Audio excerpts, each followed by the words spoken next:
शुक्लाम्भरधरं विष्णुं शशिवर्णं चतुर्भुजं प्रसन्नवदनं ध्यायेत् सर्वविघ्नोपशान्तये। व्यासं वसिष्ठनप्तारं शक्ते पौत्रमकल्मषं पराशरात्मजं वन्दे शुकतातं तपोनिधिं। व्यासाय विष्णुरूपाय व्यासरूपाय विष्णवे नमो वै ब्रह्मनिधये वासिष्ठाय नमो नमः।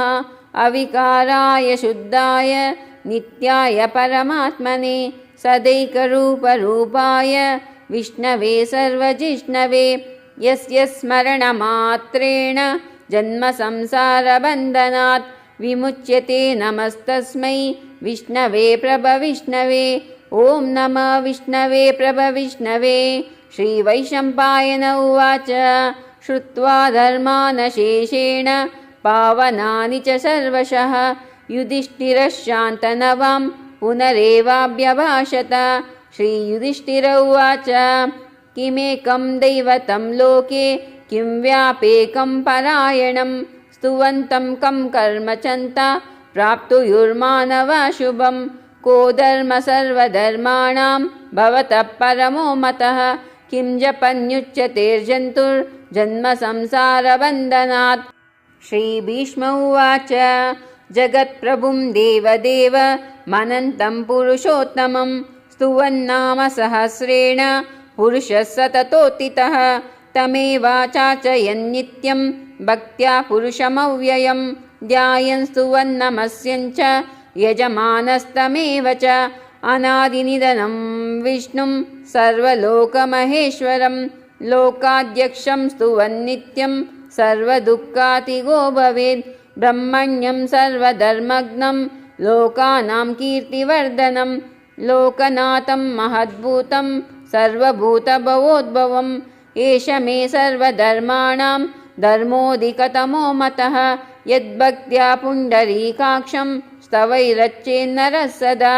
परमं यो महत्तेज परमं यो महत्तप परमं यो महद्ब्रह्म परमं यः परायणं पवित्राणां पवित्रं यो मङ्गलानां च मङ्गलं दैवतं देवतानां च भूतानां यो व्ययः यतः सर्वाणि भूतानि भवन्त्यादियुगागमे यस्मिन् च प्रलयं यान्ति पुनरेव युगक्षये तस्य लोकप्रधानस्य जगन्नाथस्य भूपते विष्णुर्नाम सहस्रं मे शृणु पापभयापहं। यानि नामानि गौणानि विख्यातानि महात्मनः ऋषिभिः परिगीतानि तानि वक्ष्यामि भूतये। ऋषिर्नाम्नां सहस्रस्य वेदव्यासो महामुनिः छन्दोनुष्टुप् तथा देवो भगवान् देवकीसुतः अमृतांशुद्भवो बीजं शक्तिदेवकीनन्दनः त्रिसामाहृदयं तस्य शान्त्यर्थे विनियुज्यते। विष्णुं जिष्णुं महाविष्णुं प्रभविष्णुं महेश्वरम् अनेकरूपदैत्यान्तं नमामि पुरुषोत्तमम्। अस्य श्रीविष्णुदिव्यसहस्रनामस्तोत्रमहामन्त्रस्य श्रीवेदव्यासो भगवान् ऋषिः अनुष्टुप् छन्दः श्रीमहाविष्णु परमात्मा श्रीमन्नारायणो देवता। अमृतांशुद्भवो भानुरिति बीजं देवकीनन्दन सृष्टेति शक्तिः उद्भवक्षोभणदेव इति परमो मन्त्रः शङ्खबृन्नन्दकी चक्रीति कीलकं शार्ङ्गधन्वा गदाधर इत्यस्त्रं रताङ्गपाणिरक्षोभ्य इति नेत्रं त्रिसामा सामागसामेति कवचम् आनन्दं परब्रह्मेति योनिः ऋतुसुदर्शनकाल इति दिग्बन्धः श्रीविश्वरूप इति ध्यानम्। श्रीमहाविष्णुप्रीत्यर्थे श्रीसहस्रनामपारायणजपे विनियोगः। विश्वं विष्णुर्वषट्कार इत्यागुष्टाभ्यां नमः। अमृतांशुद्भवो भानुरिति तर्जनीभ्यां नमः। ब्रह्मण्यो ब्रह्मकृद्ब्रह्मेति माध्यमाभ्यां नमः। सुवर्णबिन्दुरक्षोभ्य इत्यनामिकाभ्यां नमः। निमिषो निमिषस्वग्रीति कनिष्ठिकाभ्यां नमः। रताङ्गपाणिरक्षोभ्य इति करतलकरपृष्ठाभ्यां नमः।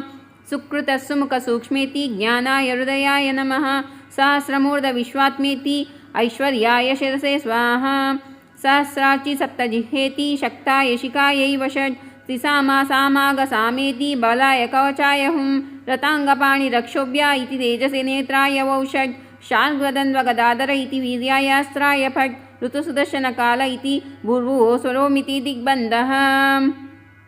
अत ध्यानं क्षीरोदन्वत्र देशे शुचिमणिविलसत्सैकते मौक्तिकानां मालाकृप्तासनस्तस्फटिकमणिनिभैर्मौक्तिकैर्मण्डिताङ्गः शुभ्रैरुभ्रैरुदभ्रैरुपरिविरचितैर्मुक्तपीयूषवर्षैः आनन्दीना पुनीयादरिनलिनगदा शङ्खपाणिर्मुकुन्दः भूपादौ यस्य नाभिर्वेदसुरनीलश्चन्द्रसूर्यो च नेत्रे कर्णावाशा शिरोद्योर्मुखमपि दहनो यस्य वासोऽयमब्धिः अन्तस्तं यस्य विश्वसुरनरकगो भोगि गन्धर्वदैत्यैः चित्रं रम्यते तं त्रिभुवनवपुषं विष्णुमीशं नमामि।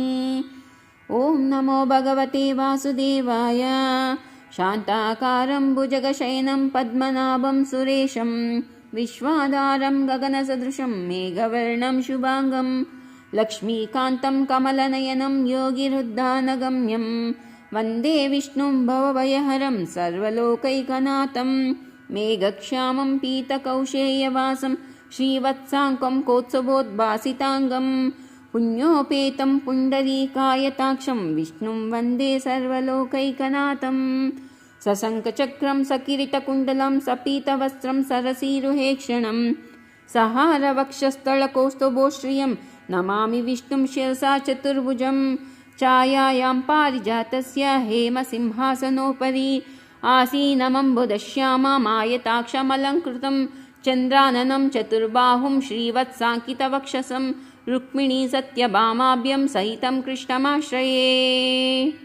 अत श्रीविष्णुसहस्रनामस्तोत्रम्। हरि ओम्। ॐ विश्वं विष्णुर्वषट्कार भूतभव्यभवत्प्रभुः भूतकृद्भूतभृद्भावो भूतात्मा भूतभावनः भूतात्मा परमात्मा च मुक्तानां परमा गतिः अव्ययपुरुषसाक्षी क्षेत्रज्ञोऽक्षर एव च योगो योगविदां नेता प्रधानपुरुषेश्वरः नारसिंहवपुः श्रीमान् केशवः पुरुषोत्तमः सर्वशिवस्ताणु भूतादिनिधिरव्ययः सम्भवो भावनो भर्ता प्रभवः प्रभुरीश्वरः स्वयंभू शम्भुरादित्या पुष्कराक्षो महास्वनः अनादिनिधनो दाता विधाता धातुरुत्तमः अप्रमेयो ऋषिकेश पद्मनाभो मरप्रभुः विश्वकर्मा मनुस्त्वष्टा स्तविष्टस्तविरो ध्रुवः अग्राह्य शाश्वतकृष्णो लोहिताक्षप्रतर्दनः प्रभूतस्त्रिककुब्धाम पवित्रं मङ्गलं परम् ईशानप्राणदप्राणो ज्येष्ठश्रेष्ठप्रजापतिः हिरण्यगर्भभूगर्भो माधवो मधुसूदनः ईश्वरो विक्रमीदन्वी मेधावी विक्रमक्रमः अनुत्तमो दुरादर्श कृतघ्नकृतिरात्मवान् सुरेश शरणं शर्म विश्वरेता प्रजाभवः अहः संवत्सरो व्याल प्रत्यय सर्वदर्शनः अजः सर्वेश्वर सिद्ध सिद्धि सर्वादिरच्युतः ऋषकपिरमेयात्मा सर्वयोगविनिस्पृतः वसुर्वसुमना सत्य समात्मा संमितः समः अमोघ पुण्डरीकाक्षो वृषकर्मा वृषाकृतिः रुद्रो बहुशिरा बभ्रु विश्वयोनिशुचिश्रवः अमृतः शाश्वतस्ताणु वरारोहो महातपः सर्वगा सर्वविद्वानु विश्वक्सेनो जनार्दनः वेदो वेदविदव्यङ्गो वेदाङ्गो वेदवित्कविः लोकाध्यक्षसुराध्यक्षो धर्माध्यक्षकृताकृतः चतुरात्मा चतुर्व्यूह चतुर्द्रष्ट चतुर्भुजः ब्राजिष्णुर्भोजनं भोक्ता सहिष्णुर्जगदादिजः अनगो विजयो जेता विश्वयोनि पुनर्वसुः उपेन्द्रो वामनाप्रांशु रमोघ शुचिरूर्जितः अतीन्द्रसंग्रहो सर्गो धृतात्मा नियमो यमः वेद्यो वेद्य सदा योगी वीरः माधवो मधुः अतीन्द्रियो महामायो महोत्साह महाबलः महाबुद्धि महावीर्यो महाशक्ति महाद्युतिः अनिदेश वपुः श्रीमान् मेयात्मा महाद्विदुत् महेश्वासो महीभत्ता श्रीनिवाससतां गतिः अनिरुद्धसुरानन्दो गोविन्दो गोविदापतिः मरीचिर्दमनो हंस सुपर्णो भुजगोत्तमः हिरण्यनाभसुतप पद्मनाभ प्रजापतिः अमृत्यु सर्वदृक्सिंह सन्दाता सन्धिमान् स्थिरः अजो दुर्मर्षणाशास्ता विश्रुतात्मा सुरारिः गुरुर्गुरुतमो धाम सत्यसत्यपराक्रमः निमिषो निमिषस्वग्री वाचस्पतिरुदारधिः अग्रणी ग्रामणी श्रीमान् न्यायो नीतसमीरणः सहस्रमूर्धविश्वात्मा सहस्राक्षसहस्रपात् आवर्तनो निवृत्तात्मा संवृतः सम्प्रमर्दनः अहः संवर्तको वह्निरनिलोदरणीधरः सुप्रसाद प्रसन्नात्मा विश्वदृग्विश्वभुग्विभुः सत्कृता साधु जुह्नुनारायणो नरः असंख्येयो प्रमेयात्मा विशिष्टशिष्टकृच्युचिः सिद्धार्था सिद्धसङ्कल्पा सिद्धिदा सिद्धिसाधनः ऋषाहि ऋषभो विष्णु ऋषपर्व ऋषोदरः वर्धनो वर्धमानश्च विविक्तश्रुतिसागरः सुभुजो दुर्धरो वाग्मी महेन्द्रो वसुदो वसुः नैकरूप बृहद्रूप क्षिपिविष्टप्रकाशनः ओजस्तेजो द्युतिधर प्रकाशात्मप्रतापनः रुद्धषष्ठाक्षरो मन्त्र चन्द्रांशुभास्करद्युतिः अमृतांशुद्भवो भानु शतबिन्दुसुरेश्वरः औषधं जगतस्येतु सत्यधर्मपराक्रमः भूतभव्यभवन्नाथ पवनः पावनो नलः कामः कामकृत्कान्त कामः कामप्रदप्रदुः युगादिकृद्युगावर्तो नैकमायो महाशनः अदृश्यो व्यक्तरूपश्च सहस्रजिदनन्तजित् इष्टो विशिष्टशिष्टेष्ट शिखण्डीनः शोरुषः क्रोधः क्रोधकृत्कर्ता विश्वबाहु महीधरः अच्युतप्रतितप्राण प्राणदो वासवानुजः अपां निधिरधिष्ठान नमः प्रमत्तप्रतिष्ठितः स्कन्दस्कन्दधरो दुर्यो वरदो वायुवाहनः वासुदेवो बृहद्भानु रादिदेव पुरन्दरः अशोकस्तारणस्तार शूरशौरिजनेश्वरः अनुकूलशतावर्ता पद्मी पद्मनिवेक्षणः पद्मनाभोरविन्दाक्ष पद्मगर्भशरीरभृत् महर्दीरुकर्दोरुद्धात्मा महाक्षो गरुडध्वजः अतुलशरभो भीम समयज्ञो हविर्हरि सर्वलक्षणलक्षण्यो लक्ष्मीवान् समितिञ्जयः वीक्षरो रोहितो मार्गो हेतु दामोदरः सः महीधरो महाभागो वेगवानमिताशनः उद्भवक्षो बणो देव श्रीगर्भः परमेश्वरः करणं कारणं कर्ता विकर्ता गहनो गुहः व्यवसायो व्यवस्थान संस्थानस्थानदो ध्रुवः परर्दी परमस्वष्ट स्तुष्टपुष्टसुभेक्षणः रामो विरामो विरतो मार्गो नेयो नयो नयः वीरशक्तिमतां श्रेष्ठो धर्मो धर्मविदुत्तमः वैकुण्ठपुरुषप्राण प्राणदप्रणवपृतुः हिरण्यगर्भशत्रुघ्नो व्याप्तो वायुरधोक्षजः ऋतुसुदर्शनकाल परमेष्टि परिग्रहः उग्रसंवत्सरो दक्षो विश्रामो विश्वदक्षिणः विस्तारस्तावरस्ताणु प्रमाणं बीजमव्ययम् अर्थनर्थमहाकोशो महाभोगो महाधना अनिर्विण्णस्तविष्टो भूधर्मयुपमहामक नक्षत्रनेमि नक्षत्री क्षमक्षामसमीहन यज्ञयज्ञमहेज्ञश्च कृतुसत्रां सतां गति सर्वदक्षिविमुक्तात्मा सर्वज्ञो ज्ञानमुत्तमम् सुवृतः सुमुखः सूक्ष्म सुघोष सुखदः सुहृत् मनोहरो जितक्रोधो वीरबाहु विदारण स्वापन स्वशो व्यापी नैकात्मा नैककर्मकृत् वत्सरो वत्सलो वत्सी रत्नगर्भो धनेश्वर धर्मगुप्धर्मकृद्धर्मी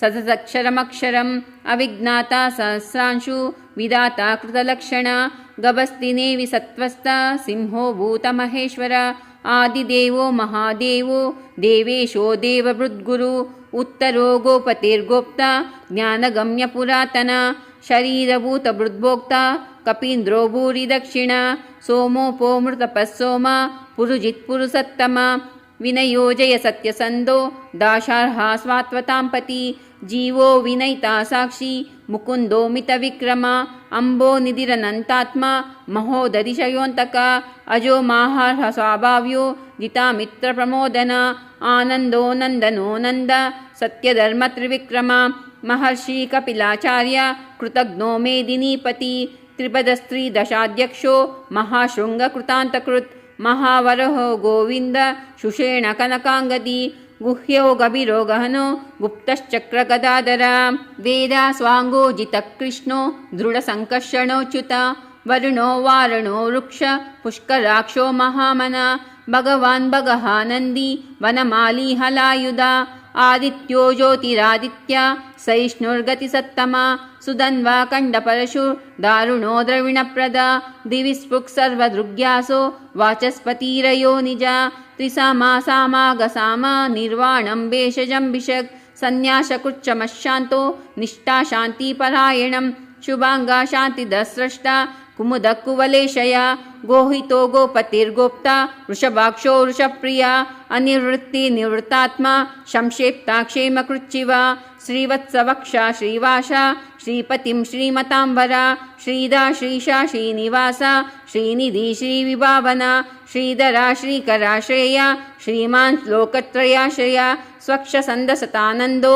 ನಂದಿರ್ಜ್ಯೋತಿಗಣೇಶ್ವರ ವಿಜಿತಾತ್ಮ ವಿಧೇಯಾತ್ಮ ಸತ್ಕೀರ್ತಿಶ್ಚನ ಸಂಶಯ ಉದೀರ್ಣ ಸರ್ವತಕ್ಷಾಕ್ಷೂರನೀಶ ಶಾಶ್ವತ ಸ್ಥಿರ ಭೂಷಯೋ ಭೂಷಣೋರ್ಭೂತಿ ಶೋಕಶೋಕನಾಶನ ಅರ್ಚಿಸ್ಮಾನರ್ಚಿತ ಕುಂಭೋ ವಿಶುದ್ಧಾತ್ಮ ವಿಶೋಧನ ಅನಿರುದ್ಧೋ ಪ್ರತಿರತ ಪ್ರದ್ಯುಮ್ನೋಮಿತ ವಿಕ್ರಮ ಕಾಲನೇಮಿ ನಿಹಾವೀರ ಶೌರಿ ಶೂರಜನೇಶ್ವರ ತ್ರಿಲೋಕಾತ್ಮ ತ್ರಿಲೋಕೇಶ ಕೇಶವ ಕೇಶಿಹ ಹರಿ ಕಾಮದೇವ ಕಾಮಪಾಲ ಕಾಮಿ ಕಾಂತಕೃತಾಗಮಃ ಅನಿರ್ದೇಶೋ ಪುರ್ವಿಷ್ಣು ವೀರೋನಂತೋ ಧನಂಜಯ ಬ್ರಹ್ಮಣ್ಯೋ ಬ್ರಹ್ಮಕೃದ್ಬ್ರಹ್ಮ ಬ್ರಹ್ಮ ಬ್ರಹ್ಮ ವಿವರ್ಧನ ಬ್ರಹ್ಮವಿದ್ಬ್ರಾಹ್ಮಣೋ ಬ್ರಹ್ಮಿ ಬ್ರಹ್ಮಜ್ಞೋ ಬ್ರಾಹ್ಮಣಪ್ರಿಯ ಮಹಾಕ್ರಮೋ ಮಹಾಕರ್ಮ ಮಹಾತೇಜ ಮಹೋರಗ ಮಹಾಕ್ರತು ಮಹಾಯಜ್ವ ಮಹಾಯಜ್ಞೋ ಮಹಾಹವಿ ಸ್ತವ್ಯ ಪ್ರಿಯಸ್ತೋತ್ರಂ ಸ್ತುತಿಸ್ತೋತ್ರರಣಪ್ರಿಯ ಪೂರ್ಣಪುರಾಯಿತಾ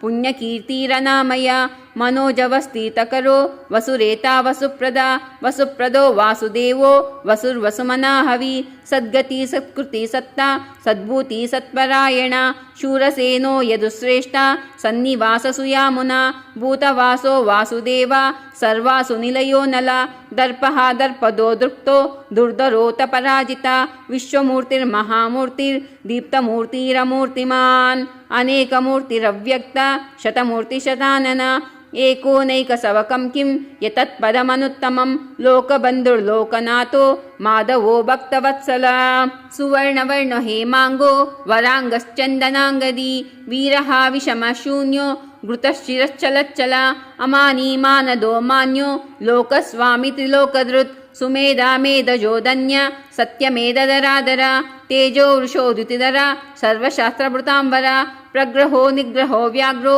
ನೈಕಶೃಂಗೋ ಗದಾಗ್ರಜ ಚತುರ್ಮೂರ್ತಿರ್ಚತುರ್ಬಾಹು ಚತುರ್ವ್ಯೂಹ ಚತುರ್ಗತಿ ಚತುರಾತ್ಮ ಚತುರ್ಭಾವ ಚತುರ್ವೇದ ವಿದೇಕಪಾತ್ ಸಮಾವರ್ತೋ ನಿವೃತ್ತಾತ್ಮ ದುರ್ಜಯೋ ದುರತಿಕ್ರಮ ದುರ್ಲಭೋ ದುರ್ಗಮೋ ದುರ್ಗೋ ದುರಾವಾಸೋ ದುರಾರಿಹ ಶುಭಾಂಗೋ ಲೋಕಸಾರಂಗ ಸುತಂತುಸ್ತಂತುವರ್ಧನ ಇಂದ್ರಕರ್ಮ ಮಹಾಕರ್ಮ ಕೃತಕರ್ಮ ಕೃತಾಗಮ ಉದ್ಭವ ಸುಂದರೋ ಸುಂದೋ ರತ್ನಲಾಭ ಸುಲೋಚನ ಅರ್ಕೋ ವಾಜಸನಶೃಂಗಿ ಜಯಂತಃ ಸರ್ವವಿಜ್ಜಯೀ ಸುವರ್ಣಬಿಂದುರಕ್ಷೋಭ್ಯ ಸರ್ವವಾಗೀಶ್ವರೇಶ್ವರ ಮಹಾಹೃದೋ ಮಹಾಗರ್ತೋ ಮಹಾಭೂತೋ ಮಹಾನಿಧಿ ಕುಮುದಕ್ಕುಂದರಕ್ಕುಂದ ಪರ್ಜನ್ಯಪಾವನೋ ನಿಲಃ ಅಮೃತಾಂಶೋಮೃತೌಪು ಸರ್ವಜ್ಞ ಸರ್ವತೋಮುಖ ಸುಲಭ ಸುವೃತ ಸಿದ್ಧ ಸತ್ಯುದಿಚ್ಚತೃತಾಪನ ನ್ಯಾಗ್ರೋದೋದುಂಬರಶ್ವತ್ತ ಚಾಣುರಾಂಧ್ರು ನಿಷೂದನ ಸಹಸ್ರಾಚಿ ಸಪ್ತಜಿಹ್ವ ಸಪ್ತೈದ ಸಪ್ತವಾಹನ ಅಮೂರ್ತಿರನಗೋಚಿಂತ್ಯೋ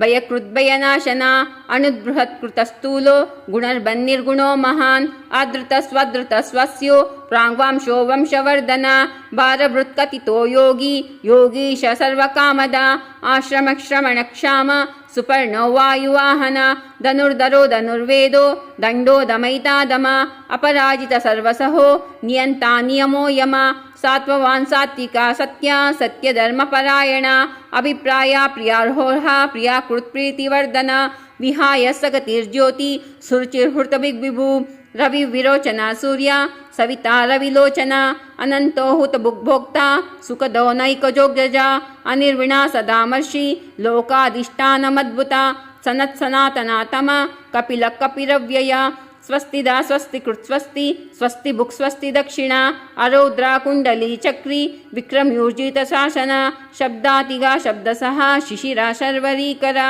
अक्रूरा पेशलो दक्षो दक्षिणक्षमिणाम्बरा विद्वतमो वीतभय पुण्यश्रवणकीर्तना उत्तारणो दुष्कृतिः पुण्यो दुःस्वप्ननाशना वीरः रक्षणो संतो जीवनपर्यवस्थिता अनन्तरूपनन्तश्री जितमन्युभयापः चतुराश्रो गभीरात्मा विदिशो व्यादिशो दिशा अनादिर्भुवो लक्ष्मी सुवीरो रुचिराङ्गदा जननो जनजन्मादिर्भीमो भीमपराक्रम आधारनिलयो दाता पुष्पहास प्रजागर ऊर्ध्वगा सत्वताचार प्राणद प्रणवप्पण प्रमाणं प्राणनिलय प्राणभुत्प्राणजीवन तत्त्वं तत्त्वविदेकात्मा जन्ममृत्युजरातिगा भूभुवस्वस्तरुस्तार सविता प्रपितामह यज्ञो यज्ञपतिर्यज्वा यज्ञाङ्गो यज्ञवाहन यज्ञभृद्यज्ञकृद्यग्नि यज्ञभृद्यज्ञसाधन यज्ञान्तकृद्यज्ञगुह्य मन्नमन्नाद एव च आत्मयोनि स्वयं जातो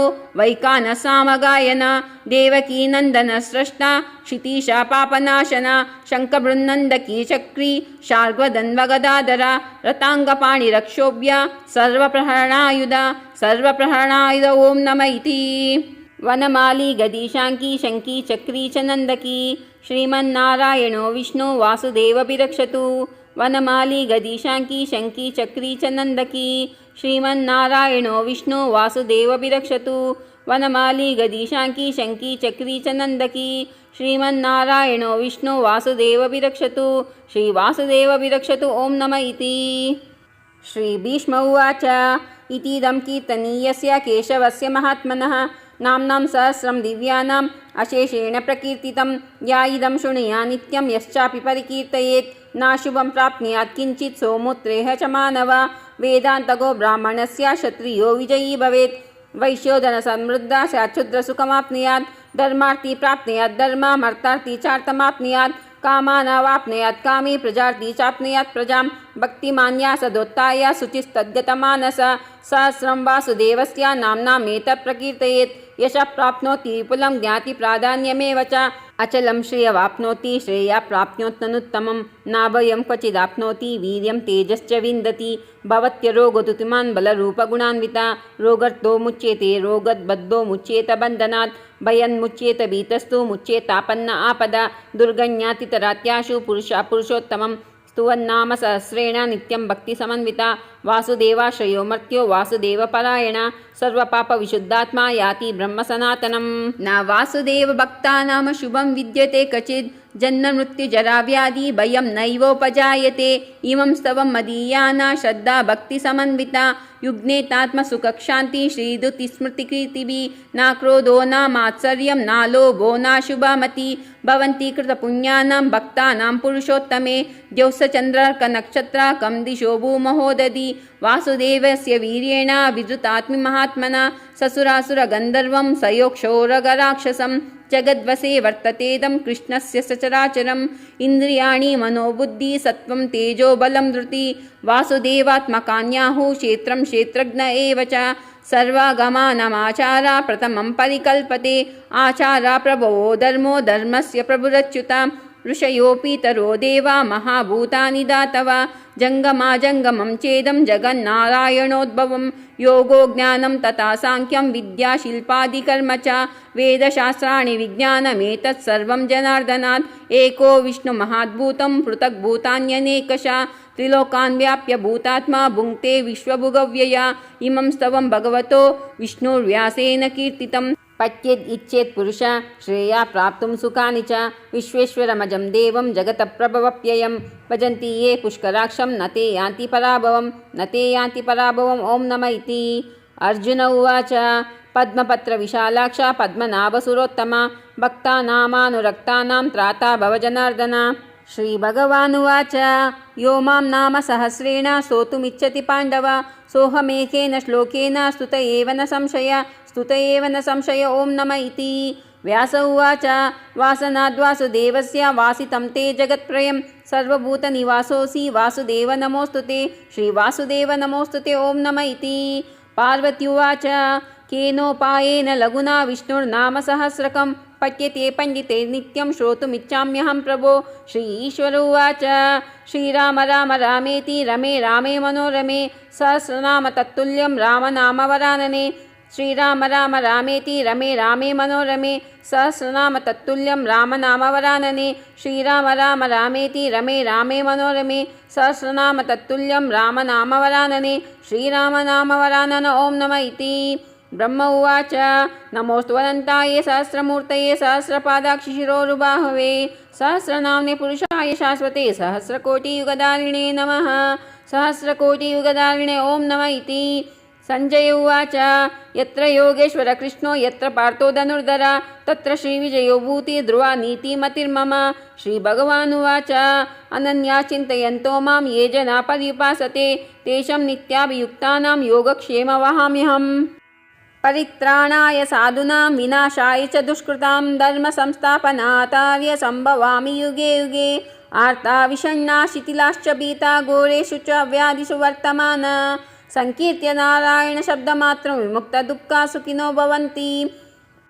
कायेन वाचा मनसेन्द्रियैर्वा बुद्धात्मना वा प्रकृते स्वभावात् करोमि यस्य सकलं परस्मै नारायणायेति समर्पयामि। इति श्री विष्णुसहस्रनामस्तोत्रं सम्पूर्णं। यदक्षरपदभ्रष्टं मात्रहीनां च यद्भवेत् तत्सर्वं क्षमतां देव नारायण नमोऽस्तु ते। विसर्गबिन्दुमात्राणि पदपदाक्षराणि च न्यूनानि चातिरिक्तानि क्षमस्व पुरुषोत्तम। श्रीवासुदेवार्पणमस्तु।